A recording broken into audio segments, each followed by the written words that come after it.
ZEE5 ಇರುವಾಗ ನೀವು ನಿಮ್ಮ ನೆಚ್ಚಿನ ಶೋಗಳನ್ನ ಎಂದಿಗೂ ಮಿಸ್ ಮಾಡಿಕೊಳ್ಳುವುದಿಲ್ಲ. ಅದು ಸಂಪೂರ್ಣ ಉಚಿತವಾಗಿ.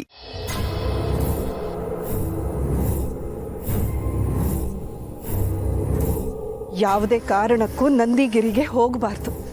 ಅದು ಬರೀ ಜಾಗ ಅಲ್ಲ, ನನ್ನ ಪಾಲಿಗೆ ಅಗ್ನಿ ಪರ್ವತ.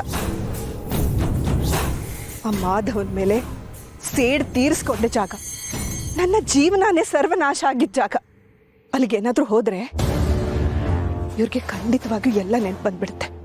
ಆಗ ಈ ಶಾರ್ವರಿ ಇನ್ನೊಂದು ಮುಖ ಎಲ್ರಿಗೂ ಗೊತ್ತಾಗುತ್ತೆ.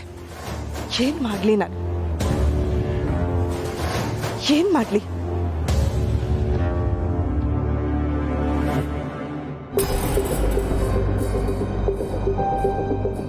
ಚಿಕ್ಕಮ್ಮ, ಏನಾಯ್ತು? ಯಾಕೋ ತಲೆನೋವು ನಿನ್ನೆ ರಾತ್ರಿಯಿಂದ. ರೆಸ್ಟ್ ಮಾಡಿದ್ರೆ ಸರಿ ಹೋಗುತ್ತೆ ಅನ್ಕೊಂಡೆ, ಆದ್ರೆ ಸರಿನೇ ಹೋಗ್ತಿಲ್ಲ. ವಿಪರೀತ ಜಾಸ್ತಿ ಆಗ್ಬಿಟ್ಟಿದೆ. ಯಾಕೆ ಚಿಕ್ಕಮ್ಮ, ಏನಾದರೂ ಟೆನ್ಷನ್? ಹಾಗೇನೂ ಇಲ್ಲ. ಡಾಕ್ಟರ್ ಫೋನ್ ಮಾಡು ಚಿಕ್ಕಮ್ಮ. ತಲೆನೋವಿಗೆ ಡಾಕ್ಟರ್ ಎಲ್ಲ ಯಾಕೆ? ರೆಸ್ಟ್ ಮಾಡಿದ್ರೆ ಸರಿ ಹೋಗ್ತೀನಿ. ಸರಿ ಚಿಕ್ಕಮ್ಮ, ನೀವು ರೆಸ್ಟ್ ಮಾಡಿ. ನಿಮ್ಮ ತಲೆನೋವು ಕಮ್ಮಿ ಆದಮೇಲೆ ನಾವೆಲ್ಲರೂ ಹೊರಡೋಣ. ರಾಮಣ್ಣನಿಗೆ ಹೇಳಿ ನಾನು ಮೆಡಿಸಿನ್ ತರಿಸ್ತೀನಿ. ಮೆಡಿಸಿನ್ ಎಲ್ಲ ಏನು ಬೇಡ, ನನ್ಗೆ ಆಗಾಗ ಹೀಗೆ ಆಗ್ತಾ ಇರುತ್ತೆ. ಬಂದರೆ ಇಡೀ ದಿನ ಹೀಗೆ ಇರುತ್ತೆ. ರೆಸ್ಟ್ ಮಾಡಿದರೆ ಸರಿ ಹೋಗುತ್ತೆ. ಹೌದಾ? ಹಾಗಾದರೆ ನೀವು ರೆಸ್ಟ್ ಮಾಡಿ ಚಿಕ್ಕಮ್ಮ. ನಂದಗಿರಿ ಕ್ಯಾನ್ಸಲ್ ಮಾಡೋಣ. ಅಲ್ಲ, ನೀವೆಲ್ಲ ಹೋಗಬೇಕು ಅಂತ ಖುಷಿಯಲ್ಲಿದ್ರಿ, ನನ್ನಿಂದಾಗಿ ಕ್ಯಾನ್ಸಲ್ ಆಯಿತು. ಕ್ಯಾನ್ಸಲ್ ಎಲ್ಲಾಯ್ತು? ಅಭಿಬ್ರೋ ಕರ್ಕೊಂಡು ಹೋಗ್ತೀನಿ ಅಂತ ಹೇಳಿದ್ದ. ಅಷ್ಟಕ್ಕೂ ನಾವು ಡ್ಯಾಡ್ಗೋಸ್ಕರ ತಾನೇ ಹೋಗ್ತಿರೋದು. ಮಾಮ್ ಬೇಕಾದ್ರೆ ಇಲ್ಲೇ ರೆಸ್ಟ್ ಮಾಡಲಿ, ನಾವೆಲ್ಲ ಹೋಗಿ ಬರೋಣ.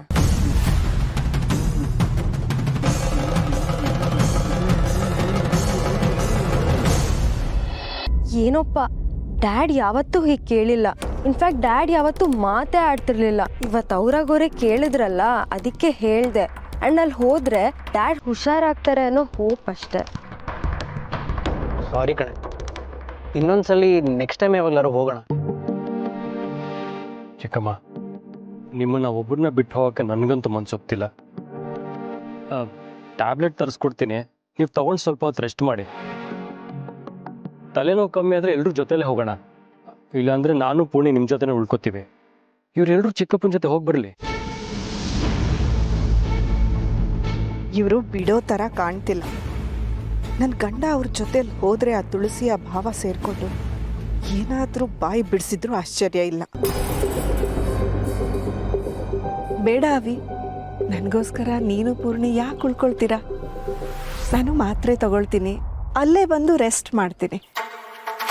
ಎಲ್ಲರೂ ಸೇರ್ಕೊಂಡು ಹೋಗೋಣ ಅಂತ ಅಂದ್ಕೊಂಡಿದ್ರಲ್ಲ, ಹೋಗಿ ಬರೋಣ.